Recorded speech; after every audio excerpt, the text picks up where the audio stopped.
عوام روزمرہ کی اشیاء سیوک سینٹر کے پل کے نیچے یہ لمبی لمبی قطاریں فری میں راشن لینے والوں کی نہیں ہیں، بلکہ یہ کراچی کے دور دراز علاقوں سے آ کر یہاں پر لائن میں لگ جاتے ہیں، کیونکہ سبزی ہو یا فروٹ سب کچھ 10 روپے کلو میں مل رہا ہے۔ لائن میں لگے افراد کا کہنا تھا کہ دور سے آتے ہیں لیکن ملتا بھی ہے ماشاءاللہ کسی کو، اور کسی کو نہیں بھی ملتا ہے، تو خوار بھی ہوتے ہیں، ذلیل بھی ہوتے ہیں، تو کچھ مل جاتا ہے تو نصیب میں چلے جاتے ہیں،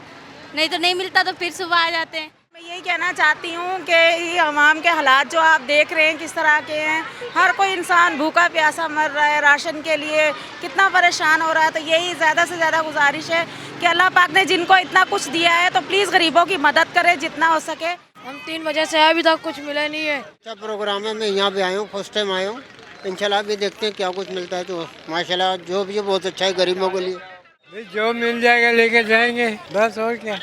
بچوں کو کھانا تو ہے نا۔ شہریوں کو ریلیف فراہم کرنے کے لیے 10 روپے کلو میں سب کچھ دینے والے حماد نے میٹرو ون نیوز کو بتایا کہ چھوٹی سی ایک کاوش تھی کہ ایک سفید پوش آدمی، عزت دار آدمی، کسی کے آگے بھی بھیک نہ مانگے، ہاتھ نہ پھیلائے، بلکہ عزت نفس مجروح کیے بغیر 10 روپے کے جی فروٹ لے جائے، 10 روپے کے جی فریش سبزی لے جائے، اور ایک سرپرائز آئٹم ہوتا ہے۔ کراچی کے مخیر حضرات فری میں بانٹنے کے بجائے تھوڑی رقم لے کر عوام کو روزمرہ کی اشیاء فراہم کریں تو ان کی روزمرہ کے معمولات میں آسانی پیدا ہو سکتی ہے۔ کیمرامین رشید علانہ کے ساتھ Zulfiqar Pirzada, metro one news, Karachi. Metro one news, ہر پل کی خبر۔